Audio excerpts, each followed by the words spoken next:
And I tell you what, while the rainfall does help things out as it cools us off, boy, when the sun comes back out, that humidity is just ridiculous. 76-degree dew point. Actually not terrible because our temperature is 83, so the heat index, but only 91. At least it's not in the triple digits. Winds out of the south-southwest at 5 miles an hour. Today's high got up to 89 degrees, and this is what's interesting.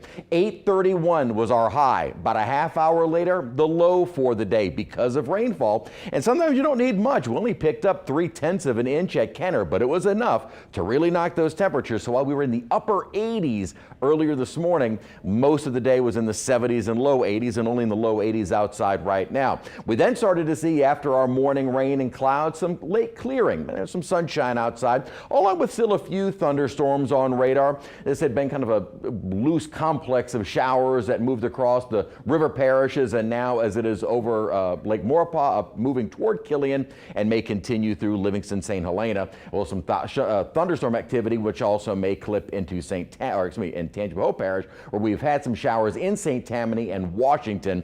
Not much. Otherwise, temperatures have been in the upper 70s or 80s outside at the moment, and the dew points, as we've been mentioning, not going anywhere until maybe September or October when we start getting cold fronts. Better rain chances through Thursday, especially tomorrow, but even Wednesday and Thursday, about a 50-60% chance. It's an upper pattern that is going to keep our rain chances on the higher side for the next couple of days. Then as we approach the weekend and early next week, pattern shift and we turn hotter and drier. We continue to remain quiet in the tropics, and that looks to continue for a while. Even long-range models not really sniffing out any Atlantic development. What's going on right now with our rain chances? You can clearly see on water vapor this little spin. This is an upper level low associated with a deep upper trough. It's these upper troughs that kind of kick up the instability in the atmosphere, which is shown here by the yellows, oranges, and red color, where you would likely get better rain chances.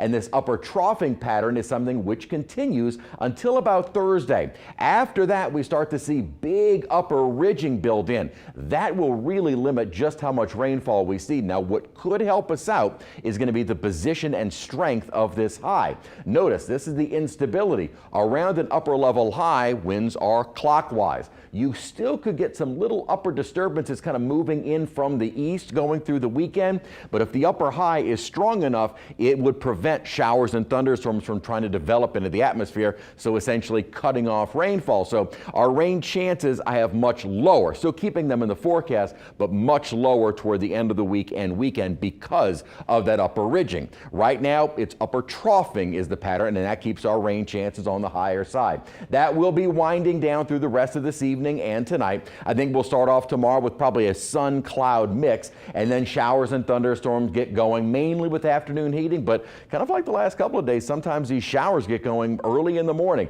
Depending upon the timing of a rainfall will determine just how warm we get into the afternoon. Now, there is no development expected over the next 7 days in the Atlantic Basin. We now have number 5 tropical depression out in the eastern Pacific. Still nothing likely in the Atlantic Basin. Now, this is a product I was showing you last week. It comes in from the Climate Prediction Center, not the National Hurricane Center, and they had been hinting at possible development around the Bay of Campeche, Western Gulf from Wednesday basically of this week through early next week. That product is only issued once a week, so tomorrow a new product will be issued, and I'm thinking they may remove the Bay of Campeche because models that had been hinting at something trying to develop are kind of backing off on that. It looks like development will continue in the eastern Pacific Basin as opposed to on the eastern side of Central America. While we do get kind of a slug of moisture moving toward Mexico and South Texas toward the end of this week, it doesn't look like that we would have anything really organizing into a tropical system. And either way, this is staying well away from us. A lot of our long-range models keeping us fairly quiet, knock on wood, through the end of June. That would be great. 70% chance of rain tomorrow. That backs off a little bit, but still around 50%, which is above normal. We'll drop that to about 40% on Friday, which is the first official day of summer, and then a spotty rain chance as we head through the weekend and early next week.